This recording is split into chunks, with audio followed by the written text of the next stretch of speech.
నమస్తే నా తెలంగాణ ప్రజలారా, నేను మీ తెలంగాణ రాజుబాయిని. ఈరోజు మన స్టూడియోలో ఒక విద్యార్థిని, అంటే కాళ్ళకు చెప్పులు లేకుండా తిరిగి కాంగ్రెస్ ప్రభుత్వానికి ఓటేస్తే మా చేతి రాత, మా నుదుటి రాత మారుతుందని చెప్పి కొట్లాడి మరి కాంగ్రెస్ ప్రభుత్వాన్ని తెచ్చుకున్న తర్వాత ఈ యువతకే కావచ్చు, ఈ నిరుద్యోగులకే కావచ్చు, అసలు ఏం బాధలు ఉన్నాయి, తెలంగాణలో ఎందుకు యువత ఆత్మహత్యలు చేసుకుంటుంది, దానిపై మాట్లాడేందుకు మనతోని ఒక చెల్లె అయితే నా ముంగన్నే కూర్చుంది. ఒకసారి మాట్లాడే ప్రయత్నం చేసుకుందాం, అన్ని విషయాలు తెలుసుకుంటాం. ఫోన్ మాత్రం పైకనకురి. చూస్తూనే ఉండురి మ్యాక్స్ న్యూస్ తెలంగాణ. కూసోబిడ్డ జర 2 నిమిషాలు. చెల్లె నమస్తే. నమస్తే. బాగున్నావా? బాగున్నా. ఏ ఊరు చెల్లె అసలు మీది? మాది అమ్మన్గల్ అన్న, రంగారెడ్డి, ఉమ్మడి పాలమూరు బిడ్డనన్న నేను. అంటే ఈ మధ్యలో అందరు అంటుర్రు అనితా ముదిరాజు అంటే లేడీ టైగర్ అని చెప్పి. అంటే అసలు మీ వెనకాల ఏమన్నా పార్టీ ఉందా? పార్టీ అంటే ఏందన్నా? పార్టీ ఎవరు ఇంకుంటుంది? మాకు పార్టీ అవసరం లేదన్న. మా మా సమస్యల మీద మేము గలం ఇప్పుతున్నాం. అంటే ఊకే కాంగ్రెస్ గవర్నమెంటే మిన్నే మీరు యుద్ధం చేస్తున్నారు కదా, మీ వెనక ఏమన్నా బీఆర్ఎస్ పార్టీకి ఇట్లా ఏమైనా ఉందా? చేపిస్తుందా మీతోనేమన్నా? అంటే ప్రజలు అనుకుంటారు కదా, మరి పాపం వాళ్ళకి తెలవాలి కదా నిజాలు అట్లా. ఇప్పుడు ప్రభుత్వం ఏ పార్టీ అధికారంలో ఉంటే ఆ పార్టీని మేము ప్రశ్నిస్తాం. మాకు కావాల్సింది ఏంది? ఉద్యోగాలు ఏమని కాంగ్రెస్ని అడగకపోతే మరి బీఆర్ఎస్ని అడుగుతామా, బీజేపీని అడుగుతామా? ఆయన వేసిన అంటుండు కదా ఉద్యోగాలు మీకు అందరికి. ఏం వేసిండన్నా? మీకు 5,000 ఒకసారి వేసిన అంటుండు, 7,000 ఒకసారి వేసిన అంటుండు. అవన్నీ కలిపి 7,000 వేసిండన్నా. గత ప్రభుత్వం కూడా ఈ 7,000 నోటిఫికేషన్ తోని ఎప్పుడు నోటిఫికేషన్ రాలేదు. మన రాష్ట్రంలో నిరుద్యోగ యువత ఎక్కువ ఉంది అన్ని రాష్ట్రాలతో పోలిస్తే. ఆ 7,000 ఇవ్వడానికి సరిపోవు. పిల్లలు ఎవరు చదువుతలేడు, బుక్కులు పక్కన పెట్టారు. ఇదా అన్న మనం కావాలనుకున్న తెలంగాణ? దీనికోసం అన్న మన అన్నల అక్కలు రక్తాలను ధారపోసారు. మీరేగా చెల్లె ఏరు కోరి తెచ్చుకున్నారు ఈ ప్రభుత్వాన్ని. మరి ఏరు కోరి తెచ్చుకున్నాం కాబట్టి ఈ రోజు ఎసురుకొచ్చిందన్న. దీన్ని దింపడమే మాకు తదుపరి మా లక్ష్యం. నిరుద్యోగులు అందరం ఆయన నిలబెట్టబోతున్న ఆ కాంగ్రెస్ అభ్యర్థుల పైన మేము ఈసారి పోటీ చేస్తున్నాం అసెంబ్లీలో. 2 లక్షల ఉద్యోగాలు ఇచ్చారు కావచ్చు, ఇంకా 2 సంవత్సరాలు ఉందిగా చెల్లె. ఒక నోటిఫికేషన్ భర్తీ చేయాలంటే ఒక 2 ఏళ్ళు పడుతుందన్న. ఇప్పుడు నోటిఫికేషన్ వేస్తే 2 సంవత్సరాల తర్వాత వాళ్ళకు ఉద్యోగం వచ్చిందని పత్రం ఇస్తారు. ఉద్యోగం వచ్చినట్టు 2 సంవత్సరాలు కావాలి ఆ నోటిఫికేషన్ ఫిలప్ కానికనే. మళ్ళీ ఉన్నదే 2 సంవత్సరాలు అన్న ప్రభుత్వం. ఇంకా మళ్ళీ నోటిఫికేషన్ వేస్తానన్న. అది వేసేదేదో ఇప్పుడే ఏమన్నాండి అవన్నీ. ఒక సంవత్సరంలోనే 2 లక్షల ఉద్యోగాలు వేస్తా అని చెప్పిండు. ఈ రోజు 3 సంవత్సరాలు అవుతుంది ఆయన ప్రభుత్వం వచ్చి, ఇంకా కూడా మాకు కావాల్సిన నోటిఫికేషన్ ఇస్తలేడు. ఇదన్నా ఆయన చేయాల్సింది. అంటే మా ప్రజల సమస్యలను తెలుసుకొని తీర్చినోడే నాయకుడు. ఈయన సీఎం పదవిలో ఉండి ఈరోజు మా యొక్క బాధలను అర్థం చేసుకొని సీఎం మాకెందుకన్నా? విద్యాశాఖను ఆయన తల పెట్టుకుంటాడా అన్న? అది క్యాబినెట్ ఓదగల శాఖ. ఏ రాష్ట్రంలో కూడా విద్యాశాఖని సీఎం దగ్గర ఉంచుకోరు. ఈయన ఎందుకన్నా మా పైన గింత కుట్రపూరిత చర్యలు చేస్తున్నాం? మేమెవరమన్నా? మేమెవరం? పల్లెటూర్లోకి వెళ్ళి పట్టణంకి వచ్చినామన్నా. చదువుకొని మా అమ్మ నాయన ముఖంలో చిరునవ్వు చూడడానికి, ఒక ఉద్యోగం కొట్టడానికి, రెక్కాడతాగానే డొక్కాడని కుటుంబంలో నుండి వచ్చినాం. 1000 ఆస్తులు ఉన్నాయి అన్న మాకు. ఒక ఉద్యోగం కొట్టుకొని ఇంటికి పోదామని వచ్చినాం. కానీ ఈరోజు మా పైననే కేసులు వేసి మమ్మల్నే ఇబ్బందులు పెడుతున్నా. నా ప్రజాప్రభుత్వం అంటాడు, పొద్దుగాల 6కి పోలీసులు వస్తారు మా ఇళ్ళ కాడికి, మేము ఉంటున్నటువంటి రూమ్ల కాడికి. ఇదాన పరిస్థితి. మీరు ఉన్న కాడికి వచ్చి అరెస్ట్ చేస్తారు. అమ్మో, ఇది ప్రజాప్రభుత్వం అంటారు మీ దాకా. ఇంకా మాకెందుకు రాదన్న కోపం ఈ కాంగ్రెస్ ప్రభుత్వం పైన? బరాబర్ వస్తుంది అన్న. ఈయన మేము అడిగిన నోటిఫికేషన్ కేవలం నోటిఫికేషన్. ఆ నోటిఫికేషన్ రిలీజ్ అయిపోతే మేము ఏం చేస్తామన్నా? నెక్స్ట్ మా ప్రధాన టార్గెట్ ఈయన దింపడం అవుతుంది. అంటే వీళ్ళు చెప్పేదంతా ఉత్తదన్నమాట. అంటే మీ వెనక బీఆర్ఎస్ పార్టీకి ఇట్లా ఏం లేదు, ఏ పార్టీ లేదు. మాట్లాడుతున్నారు. పోయినసారి నోటిఫికేషన్ మాకు తక్కువ వేసారు నోటిఫికేషన్ అని మేము ఆవేదన చెందితే, అప్పుడు ఈయన మీటింగ్లు పెట్టినప్పుడు కూడా మా నిరుద్యోగ యువత మొత్తం పోయినాం ఈయన మీటింగ్లకు. అప్పుడు ఈయన మా ఆయనకున్నట మా యొక్క సమస్యలను పరిష్కరించడానికి మేము ఎవరన్నా నాయకులు మీటింగ్ పెడితే మేము పోతున్నాం అంతే. ఆ పార్టీ ఈ పార్టీతో ఎవరితో మాకేం సంబంధం అన్నా? చూసిర్రా, అందుకే చెప్తున్నా. ముందరాక ఏమన్నారు, బీఆర్ఎస్ పార్టీ వీళ్ళు వెనక ఉంది నడిపిస్తున్నా చెప్తున్నారు కదా. అగో వాళ్ళ కడుపు మండి మాట్లాడుతుర్రట. వాళ్ళు వెనక ఏ పార్టీ బలోపేతం చేస్తలేదట. కడుపు మండి పాపం వాళ్ళు ఇట్లాంటి వాళ్ళ అంటే ఛానల్ ద్వారా గవర్నమెంట్కు తెలుపుతుర్రట వాళ్ళు. చెల్లె, ఇంకొక విషయం అడుగుతా. రాహుల్ గాంధీని ప్రధాని చేస్తే మీలాంటి యువతకే విద్యాశాఖ ఇస్తా అంటుండ్రు రేవంత్ రెడ్డి. దీనిపై ఏం మాట్లాడతారా? విద్యాశాఖ అంటే రాహుల్ గాంధీ ఈయన ప్రభుత్వం అప్పటి వరకు దిగిపోతానా? ఇలాంటి మూర్ఖులు రాష్ట్రాన్ని వెళ్తే ఇక సెంట్రల్ అధికారంలోకి వస్తుందా? వీళ్ళది పార్టీ ఉండదంట ఇక. ఉండదన్నా, ఎంపీ సీట్లు చాలా కావాలన్నా అక్కడ ప్రభుత్వం ఏర్పడాలంటే. ఇక రాష్ట్రంలోనే ఈయన మా యొక్క సమస్యలను నెరవేరుస్తలేడు, ఈయన మళ్ళీ మేము తెచ్చుకుంటామన్నా. ఇప్పుడే మమ్మల్ని ఆగం ఆగం చేస్తుండు, అయోమయాలకు గురి చేసిండు, తీసుకొని ఆడ సముద్రంలో ముంచిండు అన్న మమ్మల్ని. నమ్మి నానవసం ఇక్కడ పుచ్చి బుర్రలైన ఈరోజు మా పరిస్థితి గందరగోళంగా ఉంది. ఆయన అధికారంలోకి ఆయన ఎప్పుడు వచ్చేది ఉంది, మళ్ళీ ఈయన విద్యాశాఖ మినిస్టర్ మమ్మల్ని ఏడా చేస్తాడు అన్న. ఈయన ఫస్ట్ ఈయన సీఎం కావను, తర్వాత చూసుకుందాం. ఈయన కాడు కదా, మేము తలుచుకున్నాం అయిపోయా, ఈయన మీద మేమే పోటీ చేస్తున్నాం. ఇప్పుడు పుష్కన ఉద్యోగ నోటిఫికేషన్లు వేస్తాడు, 2 సంవత్సరాలు పడుతుంది అంటారు కదా. దాంతో అది అడ్డం పెట్టుకొని మళ్ళీ మీరు పోయి ఓట్లాడుతారు కావచ్చు, మళ్ళీ కాంగ్రెస్ రావాలి మాకు ఆల్రెడీ ఇప్పుడు వేస్తుంది నోటిఫికేషన్ అని, మళ్ళీ ఆ ప్రయత్నం ఏం చేస్తుందా? నోటిఫికేషన్ మాకు అనుకూలంగా వస్తే మేమెందుకు మళ్ళీ ఈయన అనుకుంటామన్నా. ఇప్పుడు నోటిఫికేషన్ ఏమన్నా ఇప్పటి కూడా పోలీసు నోటిఫికేషన్ కోసం చాలా మంది వెయిట్ చేస్తారన్న. ఈ రోజు ఏజ్ కూడా తక్కువ వేసిండన్న వాళ్ళది. అవునట పాపం అన్న. ఆయన నోటిఫికేషన్ వేసేది వేస్తాడు, ఏజ్ ని తక్కువ వేయాల్సిన అవసరం ఈయనకేముందన్న. అవును, గంత కక్షపూరిత చర్యలు ఈయనకి ఎందుకన్నా? ఈయన పిల్లలు పూరీలు, ఈయన మనవాడు పూరీలు అడిగితేనేమో పూరీలు చేసి పెట్టే, పూరీలు వేసి అన్ని ఈయన నెరవేరుస్తాడు. ఈయన ఒక రాష్ట్రానికి ప్రధాన నాయకుడు. ఈయన ఇక్కడ ఉన్నటువంటి పిల్లలందరూ ఈయన పిల్లలు అనుకొని వీళ్ళకి సమస్యలను అర్థం చేసుకొని మెసలాలి. కానీ ఈ రోజు ఆ పరిస్థితి మన రాష్ట్రంలో లేదు. కాంగ్రెస్ ప్రభుత్వం వచ్చినాకలా నిండా మునిగింది ఒక నిరుద్యోగులేనా? అవును, బరాబర్ నిండా. అంటే మేజర్ గా మేము మునిగినాము, మాతో పాటు మా తల్లిదండ్రులను కూడా మేమే ముగిపించినాం. ఎందుకంటే మా మాట నమ్మే ఈయనని వాళ్ళు ఓట్లు వేస్తారన్న. చదువుకున్న వాళ్ళు మేంగా అన్న, మేమే ఈరోజు వాళ్ళ పరిస్థితి కూడా ఘోరమైంది. వాళ్ళు వ్యవసాయం చేసుకునికే ఈరోజు నీళ్ళు లేవు అని అంటే, ప్రతిపక్షాల రక్తం కోస్తే పంటలు వంతాయని అంటాడు. ఇంకా మూసినదిని ప్రక్షాళన చేస్తాడంట. మూసినదితో ఏం అవసరం ఉందన్న? అది ప్రక్షాళన అయ్యేదే నాన్న. అక్కడ పెట్టుబడులు పెట్టి నింపుకోవాలనుకుంటుంది జోవులు. అయితే మీరేమంటారంటే ఒకటే దెబ్బకు 2 పిట్టలను కొట్టిండు రేవంత్ రెడ్డి, అటు మా అమ్మ నాన్నను కొట్టిండు, ఇటు మమ్మల్ని కొట్టిండు అంటావు? అవునన్నా, ఖచ్చితంగా. ఇంకా అంటే ఒక తెలంగాణ నిరుద్యోగి కాకుండా తెలంగాణ బిడ్డగా 6 గ్యారంటీలు ఇస్తా అన్నాడు రేవంత్ రెడ్డి, అవేమన్నా అమలైనయారా అన్న? అయినా నువ్వు అనుకుంటున్నావా? పోదాం పానా, నీకెమరా తీసుకొని పోదాం పానా, ఊర్లకు పోయి అడుగుదాం పానా. పోదామన్నా. ఏడవెంచి ఎవరికి ఇచ్చిండన్నా? ఈయన ఆధ్వర్యంలో ఎవరు బాగుపడ్డాడు ఏమో అంటారు కదా. మరి గ్యాస్ ఇచ్చిండు, మరి ఫ్రీ బస్ పెట్టిండు, ఇప్పుడు ఫ్రీ బస్సు రాలే చెల్లె నువ్వు? ఫ్రీ బస్ ఇస్తే అయిపోతుంది అన్న. అందులో ఆయన 6 గ్యారెంటీలు అన్నాడు, కానీ ఒక 2 గ్యారెంటీలు తప్ప మిగతా ఏ గ్యారెంటీలు ఆయన ఆధ్వర్యంలో లేవన్న. ఈ రోజు అయ్యో పొట్టలు కొడుతున్నా, ఈ రోజు పేదోళ్ళు అయ్యి పొట్టలు కొడుతుండు. 1000 ఎకరాలు ఈయనకుంటే బడుగు బలహీన వర్గాల మీద వాళ్ళ ఇల్లులు కూల్చేస్తుండు. గిదా మేము రాష్ట్రం కావాలనుకున్నది, దీనికోసమా మేము రాష్ట్రం కావాలనుకున్నది. 1000 ఎకరాలు ఉన్న వాళ్ళ మీద ఈయన చర్యలు చూపించాలి. కానీ ఈరోజు రెక్కాడతగానే డొక్కాడని కుటుంబాలు చెమట చుక్కలు చిందించుకుంటే ఇల్లు కట్టుకుంటే ఆ ఇళ్ల పైన బుల్డోజర్ పంపుతుండు. అభివృద్ధి పనుల కోసం ఆ ఇళ్లను కూల్చేస్తుండంట.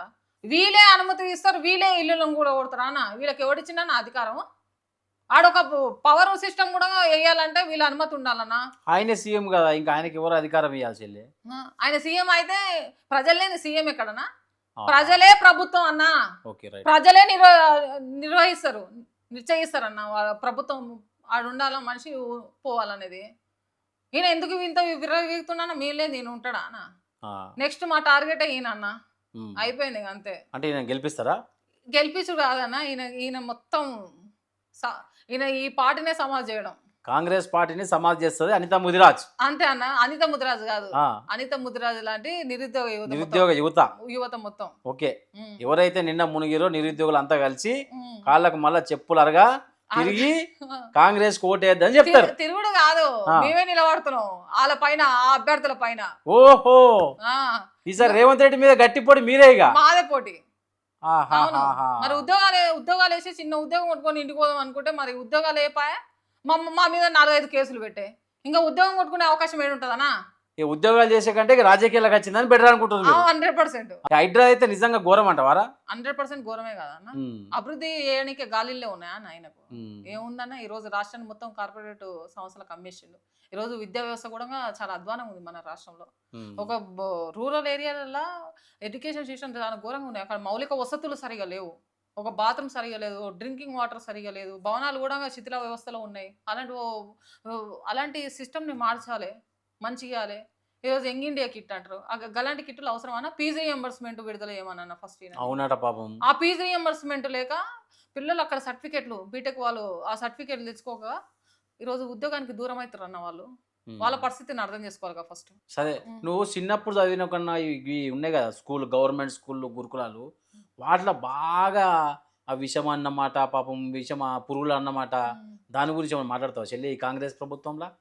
ఈయన అల్పాహారం గిట్ అంటాడు, మళ్ళీ చూస్తే గిట్లు ఉంది అంటే ఈరోజు ఏం నాణ్యత లేని ఫుడ్ ఇచ్చి ఏం ఎవరిని ఆగం చేద్దాం అనుకుంటున్నాను. ఆయన ఇచ్చేదేదో సరిగా ఇవ్వాలి, గలాంటివి ఇచ్చి మళ్ళీ ఫోటోలకు పోజులు ఇస్తాడు.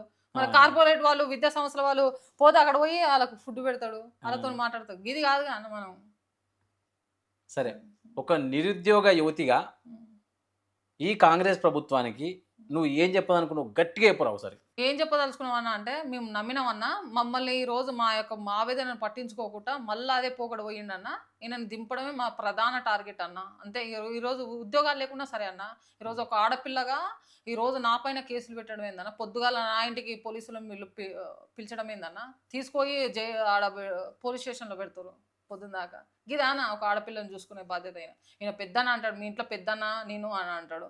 ప్రజాప్రభుత్వం అంటాడు. ఎక్కడ ఉంది ప్రజాప్రభుత్వం అన్న? ప్రధాన టార్గెట్ ఆయన దింపడమే అన్న. నెక్స్ట్ ఆయన ప్రభుత్వంలో ఉన్నటువంటి ఇప్పుడు ఉన్నటువంటి ఒక్కరిని కూడా గెలిపాం. ఎందుకంటే వాళ్ళు కూడా ఒక్కరు కూడా మా గురించి మాట్లాడతలేరు. అంటే అధికారంలో ఉన్నంత మాత్రాన ఎప్పుడు ఈ ప్రభుత్వం శాశ్వతంగా ఉంటుందా?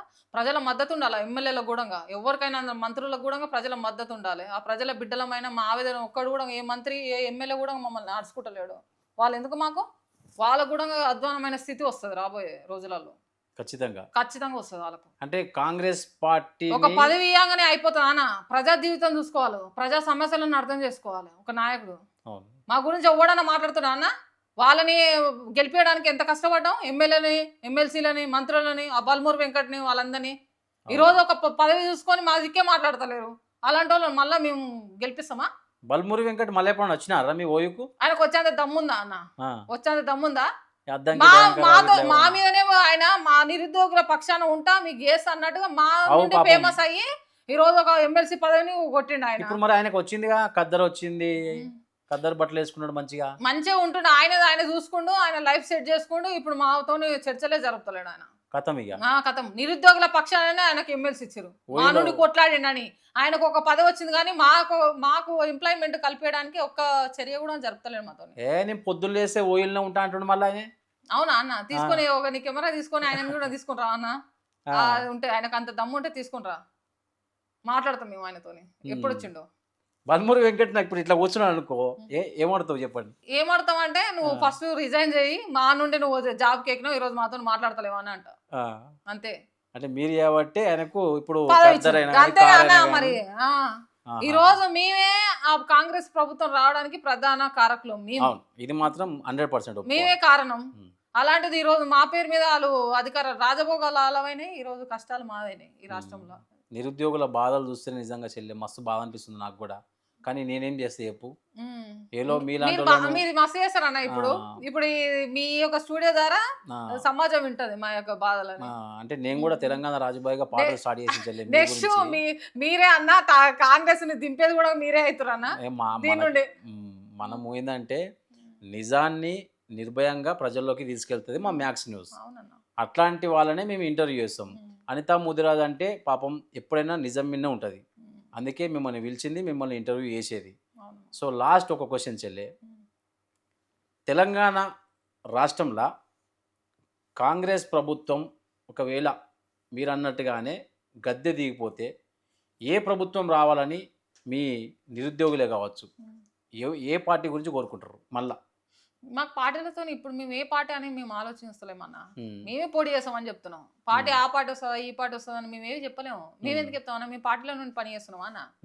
మాకేందన్నా ఉద్యోగం అయిపోయాయని, ఉద్యోగాలు ఎక్కువ అయిపోయాయని కాంగ్రెస్ పైన మాట్లాడుతున్నాం. అంతేగాని ఆ పార్టీలకు ఈ పార్టీలకు కుమ్ము కోసం అన్న, కుమ్ము కొడతాం మేము. మాకు అవసరమా? ఈ క్రిమినల్ వేస్ట్ ఎందుకు చెల్లే? క్రిమినల్ వేస్ట్ అన్నట రేవంత్ రెడ్డి. క్రిమినల్ మైండ్ తోని అధికారంలోకి వచ్చింది ఆయన అన్న. నోట్లతోని అధికారంలోకి వచ్చింది ఆయన. నోట్లతోనే అధికారంలోకి వచ్చా అన్న. మీ అందరికి తెలియదా? బహిరంగంగా ఆయన సూట్ కేసు బయటపడ్డే నోట్లతోనే అధికారంలోకి వచ్చినటువంటి వ్యక్తి ఆయన. ఆంధ్రకు చెందినటువంటి వ్యక్తి ఆయన. అక్కడ ఆయన బీజేపీ తెలియదు, టీడీపీ ఆయన తెలియదు. ఎవరనేది తెలియదు ఆయన మన జంతర్ మధ్యలో ఆయన మద్దతు తెలపడానికి బడేబాయ్ అంటాడు, బడేబాయ్ ఇంటి ముందర తెలపకుండా ఆ, ఇక్కడ ఆయన ఇంటి ముందర కొడంగల్లో దాన్ని చేస్తాడు అన్న ఈయన. అవును అవును అవును ఈయన ఏ పార్టీకి చెందిన వ్యక్తో మాకు అర్థమైతలేదు అన్న, కాంగ్రెస్ వ్యక్తి కాదని మేము అనుకుంటున్నాం. ఎన్ని పార్టీలు చేంజ్ అయ్యండు మనందరికి తెలిసిందే అన్న.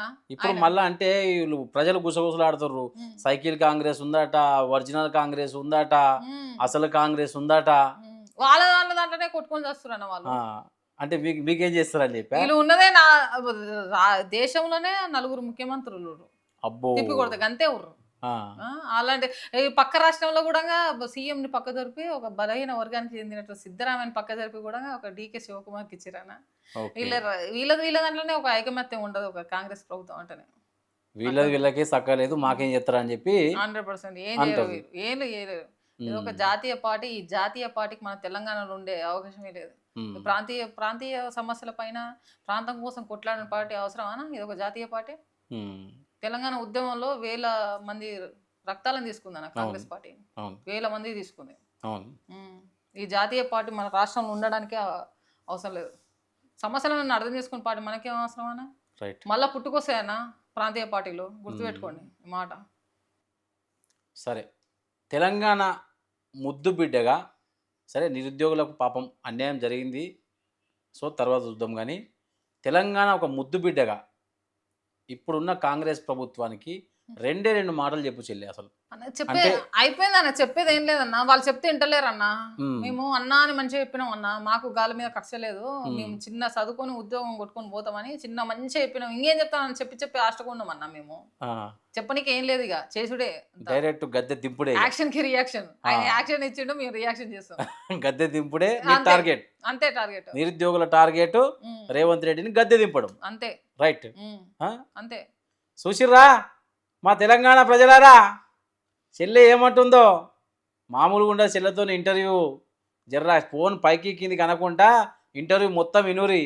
చెల్లె ఏం చెప్తుందంటే, మేమే నిరుద్యోగులము, ఓటేసింది కాదు. ఊర్లలోకి పోయి మా అమ్మ నాన్నను ఓటేయమంటే ఓట్లు వేస్తే గెలిచిన కాంగ్రెస్ ప్రభుత్వం ఇప్పుడు నిరుద్యోగులను నిండా ముంచుతుంది అని చెప్పి చెల్లె పాపము కన్నీరు మున్నీరు అవుతుంది. జర ఈ వీడియో రేవంత్ రెడ్డి వరకన్నా, లేకుంటే బల్మూరి వెంకట్కో, లేకుంటే కాంగ్రెస్ ప్రభుత్వానికో పోయేటట్టు షేర్ చేసే బాధ్యత మీదే. పోరాళ్ళు ఉంటున్నా మరి.